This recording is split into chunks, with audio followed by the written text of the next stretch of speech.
और ये कहा अगर तुम संविधान पे चलोगे इस सामाजिक व्यवस्था का भी परिवर्तन कर दोगे और सत्ता का भी परिवर्तन कर दोगे। आपके हाथ में है सत्ता परिवर्तन करना। मेरे सम्मानित साथियों, बाबा साहब ने कहा अम्बेडकर को दबाने का प्रयास मत करना। विरोधी लोगों, अम्बेडकर को दबाने का प्रयास मत करना। अगर अम्बेडकर को दबाने का प्रयास किया तो ये अम्बेडकर जमीन में से अंकुरित होकर के निकलेगा और अपने जैसे लाखों अम्बेडकर पैदा करेगा। ये बाबा साहब निकले, साहब काशीराम जैसे नए अम्बेडकर पैदा हुए जिन्होंने उनकी चूल को हिलाने का काम किया। हमारे साहब काशीराम ने उनकी चूल को हिलाने का काम किया।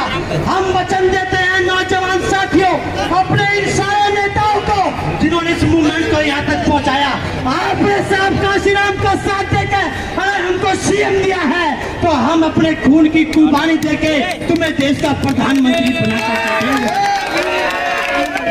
इसलिए मेरा आपसे निवेदन है, मैं मंच का ध्यान रखता हूँ, फिर कभी आपके बीच में रखूंगा।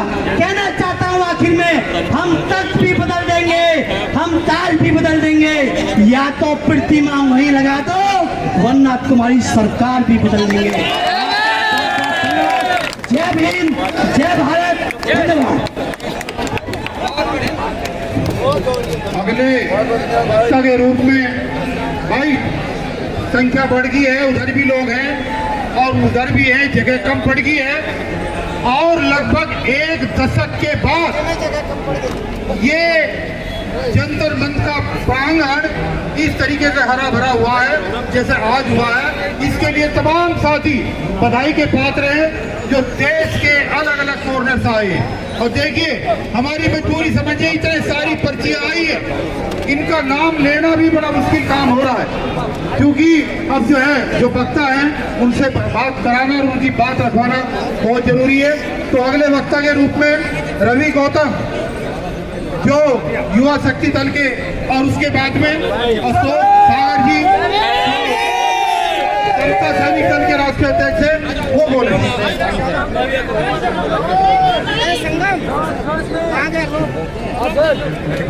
बाबा साहब,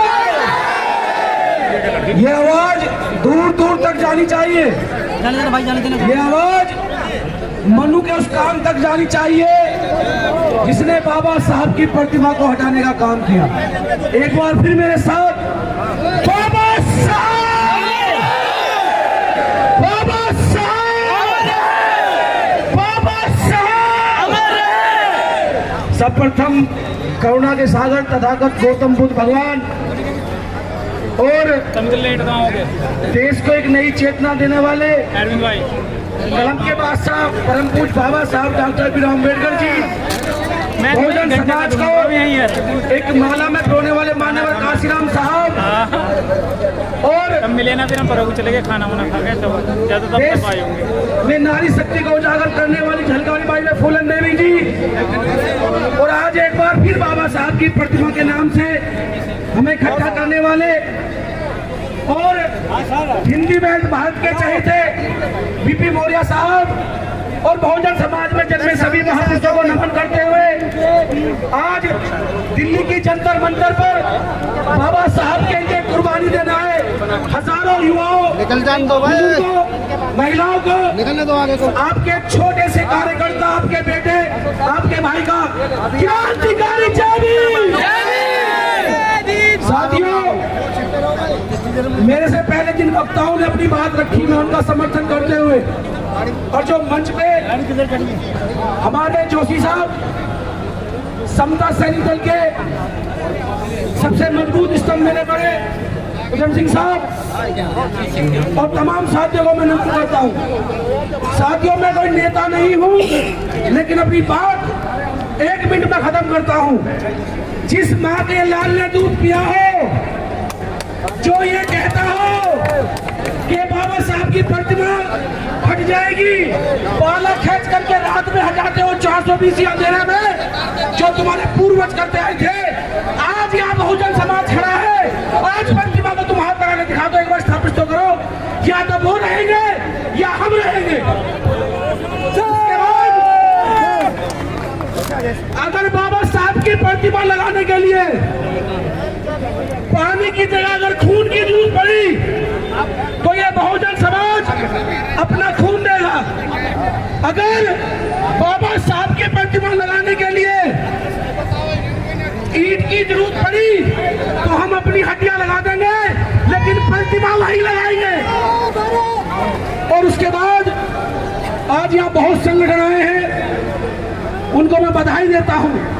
ये कोई मंच राजनीतिक नहीं है, सभी अपने अपने राजनीतिक दलों से ताल्लुकात रखते हैं, लेकिन जब बात बाबा साहब की, काशीराम साहब की आई है, तो मैं एक अपील करूंगा आप लोगों से कि जब तक आप राजनीतिक ताकत इकट्ठा नहीं करते हैं, जो लोग बाबा साहब माननीय काशीराम साहब की विचारधारा को आगे बढ़ा रहे हैं, उनके साथ खड़े नहीं होते हैं, तो साथियों शोषण तो होगा। तो मैं जो अभी हमारे बड़ों ने ऐलान किया है कि 14 अक्टूबर तक का समय दिया गया है, उसके बाद चाहे हमारे नौजवान साथी जो आर्मी में हैं उन्हें लगा दीजिएगा, हम सम्मान करते हैं, वो भी हमारे भाई हैं, लेकिन प्रतिमा को फिर हम अपने हाथों से वहीं लगाने का काम करेंगे, ये उससे पहले सरकार लगा दे। और लास्ट में एक नया मुद्दा है, 1 तारीख वाला SC/ST को बांटने का जो काम किया है। साथियों, ये कोई नया खिलवाड़ नहीं है, सुप्रीम कोर्ट की जो मनमानी है। आज सुप्रीम कोर्ट में देश का राष्ट्रीय नागरिक जज नहीं है, एक मनु का बेटा है जो मनु को स्थापित करने के लिए नए नए डिसीजन देता है। लेकिन हम भी तैयार हैं, अगर उस पर पुनर्विचार नहीं हुआ और जो हमारे भाई भ्रमित होकर के उस आरक्षण का समर्थन कर रहे हैं, मैं अपनी बात एक तरीके से पूछना चाहूंगा, जब उन भाइयों के पास शिक्षा नहीं है तो हम उनका हाथ पकड़ करके शिक्षा की तरफ लाएं और फिर बराबर का कंपटीशन होगा। ये लोग उन लोगों को आरक्षण देना चाहते हैं जो इस देश में आजादी से पहले साहूकार थे, आज भी साहूकार हैं, वो पहले भी पूंजीपति थे, आज भी पूंजीपति हैं। उसी के साथ साथ साथियों, अगर किसी को, क्योंकि ये आंदोलन पूरे बहुजन का है, जो सुप्रीम कोर्ट ने कहा कि एक समुदाय आरक्षण खा रहा है, मुझे ये बताइए कि सुप्रीम कोर्ट में कितने SC जज हैं? मात्र एक। OBC कितने जज हैं? आप बताओ कितने जज हैं? उसी का साथ साथ जितने आज सरकारी पद हैं, कई लाख पद खाली पड़े हैं, उन पे कोई बहस कर नहीं चाहता क्योंकि वो SC के हैं। मैं तो कहता हूँ, अगर मेरा वाल्मीकि भाई मजबूत है तो उन कुर्सियों को बनने काम करे, अगर मेरा भाई धोबी समाज से है तो उन कुर्सियों को बनने काम करे। लेकिन समस्या क्या है कि भाई भाई को लड़ाने का काम है। तो मैं अपनी बात खत्म करता हूँ। साथियों, तक बदल दो, ताज बदल दो, बेईमानों का राज बदल दो। और साथियों, अगर आपने साथ दिया, इस मंच की ओर से धन्यवाद करता हूँ और आशा करता हूँ कि आगे भी आने वाले समय में आप बाबा साहब की प्रतिमा लगाने के लिए हजारों की संख्या में आगे भी आते रहेंगे जब तक ये प्रतिमा पार्लियामेंट में न लग जाए। मैं सर्वप्रथम अपने समस्त महापुरुषों का वंदन करता हूँ जिनके त्याग और बलिदान से अच्छा जीवन जी रहे हैं। आज हम डॉक्टर अंबेडकर प्रतिमा पुनर्स्थापना समिति और समता सैनिक दल के संयुक्त तत्वाधान में जंतर मंतर पर अपनी मांगों को लेकर एकत्रित हुए हैं। मैं मंच पर उपस्थित सभी संस्थाओं के प्रतिनिधियों का और जितनी भी संस्थाएं आई हैं सबका धन्यवाद करता हूं और अभिनंदन करता हूं। साथियों, बाबा साहब अम्बेडकर जी ने समाज की प्रगति, सम्मान और स्वाभिमान को जिंदा रखने के लिए अपने 4 बच्चों का बलिदान कर दिया था।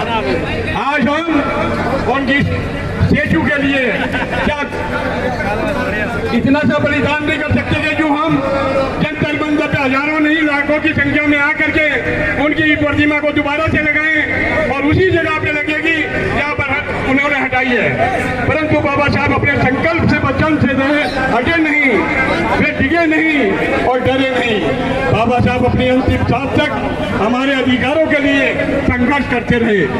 हम बंधुओं, केंद्र सरकार और लोकसभा सचिवालय में संसद भवन के प्रांगण में लगी परम पूज्य दलित शोषित के मसीहा भारत रत्न बाबा साहेब डॉक्टर अंबेडकर जी की प्रतिमा को साजिश के तहत मूल स्थान से हटाकर पीछे की ओर एक प्रेरणा स्थल का नाम देकर बाबा साहब अंबेडकर जी की प्रतिमा को वहां से लिफ्ट करने का जो काम किया है, जो तथागत इसकी हम मूलतः घोर अपराध करते हैं और निंदा करते हैं।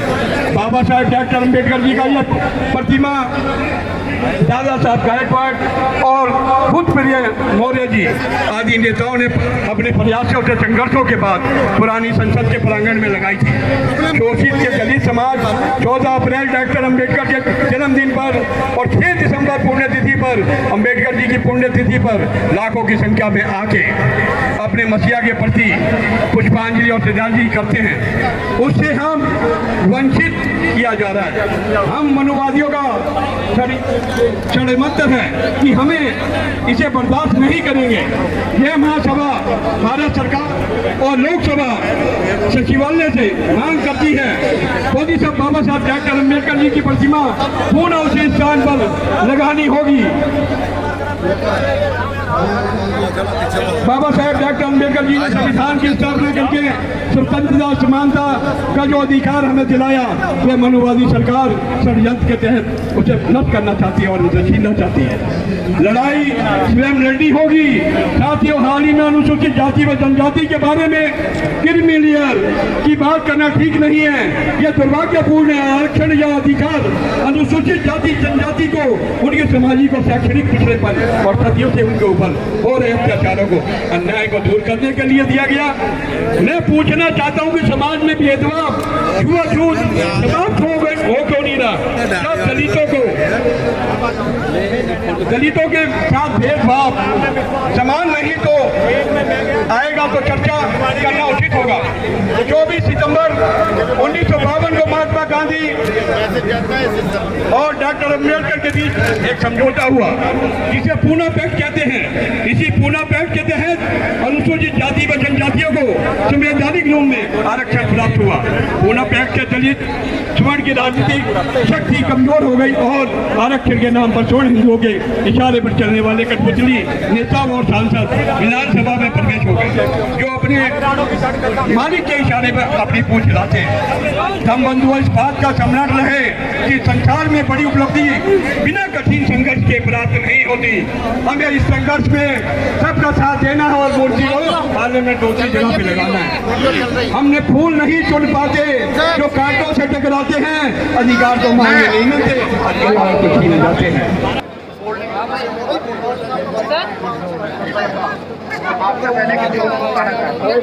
तो मैं इनसे रिक्वेस्ट करूंगा कि ये अपनी बात रखें और उसके बाद में 1 मिनट का टाइम डॉक्टर BR अम्बेडकर मानव हितकारी संगठन के संस्थापक अध्यक्ष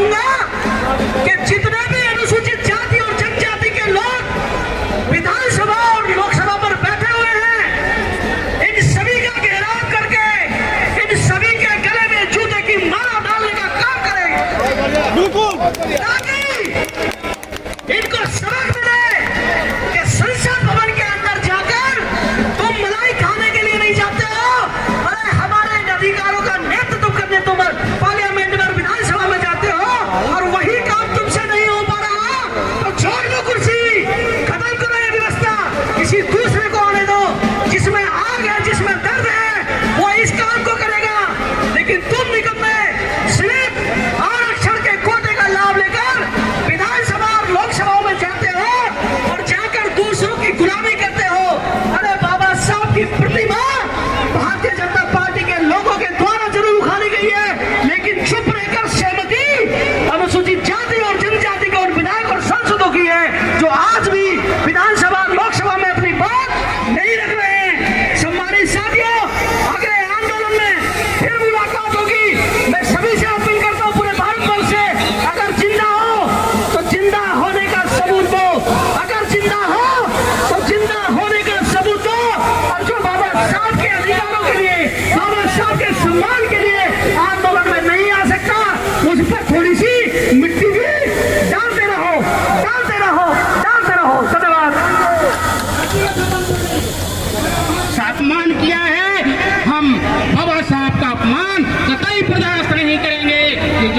समिति है वह तब तक आंदोलन जारी रखेगी जब तक बाबा साहब की प्रतिमा कहीं पर नहीं लग जाती है। साथियों, आज हम यहाँ से प्रण कर करके जाएंगे, जब तक बाबा साहब की प्रतिमा वहां नहीं लगेगी हमारा आंदोलन जारी रहेगा, जारी रहेगा, जारी रहेगा। जय भीम, जय भीम, जय भीम। दूसरा, बाबा साहब ने 2 बात कही, उस पर अमल करना है। बाबा साहब ने मनुस्मृति जलाई, क्यों जलाई सोचना है। बाबा साहब ने बुद्ध धर्म ग्रंथ दिया, क्यों किया इस पर सोचना है, उस पर अमल करना है। तीसरा, जो इंडियन जुडिशियल सिस्टम है उसमें भी सुधार की जरूरत है, इंडियन जुडिशरी में सुधार की जरूरत है, और ये सुधार हमें लोग ला सकते हैं। बहुत बहुत धन्यवाद, बहुत बहुत धन्यवाद, शुक्रिया। दोस्तों, हमारे बीच में आदरणीय प्रोफेसर बीपी मौर्य जी के सपुत्र अक्षय मौर्य जी उपस्थित हुए हैं। हमको धन्यवाद करते हुए मैं चाहूंगा कि सब लोग 2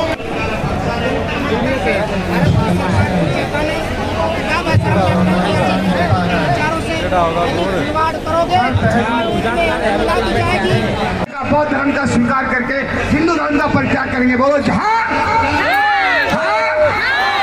तो मैं इन्हीं शब्दों के साथ देश के कोने कोने से आए सभी संगठनों को, जाबाज साथियों को, भाइयों बहनों को हार्दिक आभार और धन्यवाद व्यक्त करता हूँ। जय भीम, नमो बुद्धाय। जो अभी 6 दिसंबर पर पार्लियामेंट के अंदर उसी मूर्ति पर माल्यार्पण करेंगे, अगर ऐसा नहीं हुआ तो हम बीवी बच्चे बड़े बूढ़ों के साथ जेल भरो आंदोलन पूरे देश में करेंगे। और इन्हीं के साथ में जो यहाँ पे मंचासीन है, या जोशी साहब, उमेश सिंह गौतम जी, केपी चौधरी साहब, कपिल साहब और बुद्ध साहब, मंचासीन, सभी जितने घटक दल के अध्यक्ष, महासचिव, सबको मैं बहुत बहुत धन्यवाद करता हूँ। समय बहुत कम है, वक्ता बहुत कम है, सबको बहुत बहुत धन्यवाद, सबको बहुत बहुत जय भीम, बहुत बहुत धन्यवाद, साधुवाद। इसी के